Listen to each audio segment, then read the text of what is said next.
जय गुरु जी। सब संगतों को शुभकामनाएं।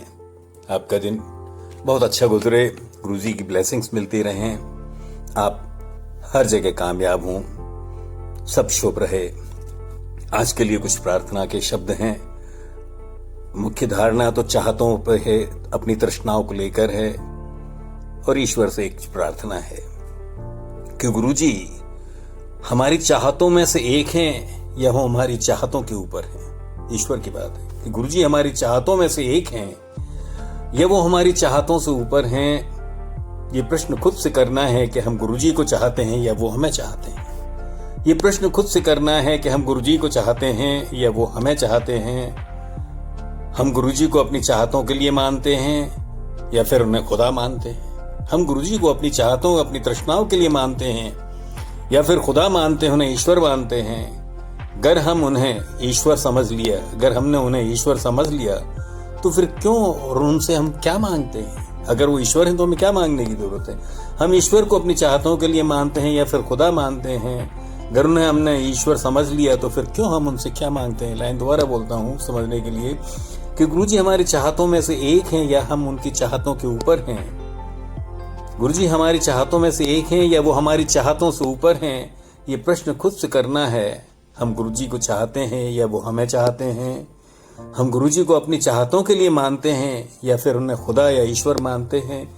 अगर उन्हें हमने ईश्वर समझ लिया तो फिर हम उनसे क्या चाहते हैं और क्या मांगते हैं? हमारी विश लिस्ट तो बहुत लंबी होती है, क्या गुरु जी उसका एक हिस्सा है? हमारी विश लिस्ट तो बहुत लंबी होती है, या गुरु जी उसका एक हिस्सा है? या फिर गुरु जी हमारी विश लिस्ट को पूरा करने के लिए ये उनका जिम्मा है? या फिर गुरु जी हमारी विश लिस्ट पूरा करने के लिए हैं, ये उनका जिम्मा है? काश कि हम ईश्वर को, गुरु जी को अपनी तृष्णाओं की चाहतों से ऊपर समझ लेते। काश कि हम ईश्वर को, गुरु जी को अपनी तृष्णाओं चाहतों से ऊपर समझ लेते तो फिर हम उन्हें अपनी कृपा का पात्र समझकर गुरु जी को ईश्वर समझ लेते। तो फिर हम अपने को उनकी कृपा का पात्र समझकर गुरु जी को भी समझ लेते। शायद कसूर हमारा भी नहीं, पालने में जब रोए तभी माँ ने दूध पिलाया है। शायद कसूर हमारा भी नहीं, पालने में जब रोए तभी माँ ने दूध पिलाया है। ये मांगने की आदत हमें बचपन से पड़ गई, मांगने पर ही सब पाया है। ये मांगने की आदत हमें बचपन से ही पड़ गई, मांगने पर सब पाया है।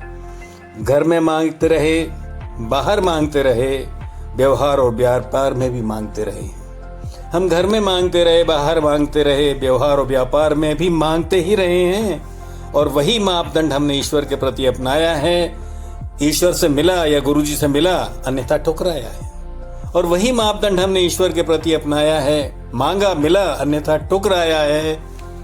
हमें किताबी ज्ञान ही हासिल है और ज्ञान ही मिला है। हमें किताबी ज्ञान ही हासिल और मिला है, आध्यात्मिक ज्ञान का हमें अभाव रहा है। हम समझे ही नहीं वास्तविकता क्या है।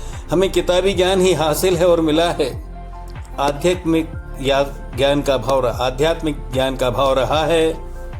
आज का ज्ञान रोटी कपड़ा और कार तक ही सीमित है, मकान का भी नहीं सोचता है। आज का ज्ञान रोटी कपड़ा और कार तक ही सीमित है, जिससे संतोष नहीं मिला है, उससे संतोष नहीं मिला है। आज का ज्ञान रोटी कपड़ा और कार तक ही सीमित है, जिससे संतोष नहीं मिला है। जबकि सारी उधेड़-बुन संतोषानंद पाने की है, जो हमें कहीं नहीं दिखा है। सारी उधेड़-बुन, पूरे जीवन इसी में निकल जाता है कि सारी उधेड़-बुन संतोषानंद पाने की, जो हमें कहीं दिखा है, कहीं नहीं दिखा है। थोड़ा बहुत सुख आनंद मिला है तो माँ के आंचल में, थोड़ा बहुत सुख या आनंद मिला है तो माँ के आंचल में। बाकी तो ढूंढते ही जीवन गया है, बाकी तो ढूंढते ही जीवन गया। ये लाइन अच्छी है कि जबकि सारी उधेड़-बुन है संतोषानंद पाने को, जो हमें कहीं नहीं मिला है, थोड़ा बहुत सुख आनंद मिला है तो माँ के आंचल में, बाकी का तो ढूंढते ही जीवन गया है। काश कि हम जगत जननी माँ और पिता परमेश्वर महेश्वर को समझ लेते। काश कि हम जगत जननी माँ और पिता परमेश्वर महेश्वर को ही समझ लेते। उन्हीं के दोनों रूप हैं, शक्ति और शिव के। काश कि हम जगत जननी माँ और पिता परमेश्वर को, महेश्वर को समझ लेते। हम सभी शिवांश हैं, यानी उन्हीं का अंश है। हम सभी शिवांश हैं, यानी उस परम पिता परमेश्वर का आत्मिक अंश है, तो समझ पाते। हम सभी शिवांश हैं, यानी उस परम पिता परमेश्वर का आत्मिक अंश है। हम ये भी समझ पाते तो हमारे सारे उत्तर हमें मिल जाते। तो हमारे सारे उत्तर हमें मिल जाते, फिर हमारी चाहतों की नहीं रह जाती, फिर हमें कोई जरूरत नहीं होती। कल्प वृक्ष ये कामधेनु मिल जाए तो उससे कौन कंबल मांगे। कल्प वृक्ष ये कामधेनु मिल जाए तो कौन उससे मांगेगा। जब ईश्वर के हो गए तो फिर आदमी क्या चाहेगा। देवों के देव महादेव जिनके कई रूप हैं स्वरूप हैं, माने नहीं जाने से सब मिल जाता है। एक लाइन में सब कि देवों के देव महादेव जिनके कई रूप हैं स्वरूप हैं, मानने और जानने से सब मिल जाता है। फिर तृष्णाएं चाहते रह जाती, फिर तृष्णाएं ये चाहते नहीं रह जाती। जब ये शिवांश यानी ये आत्मिक अंश उस शिव का शिव हो जाता है, फिर तृष्णाएं नहीं रह जाती। जब ये शिवांश उसे पा शिव हो जाता है। लाइन दोबारा बोलता हूं, देवों के देव महादेव जिनके कई रूप हैं स्वरूप हैं, मानने जानने से सब मिल जाता है। फिर तृष्णाएं चाहते नहीं रह जाती।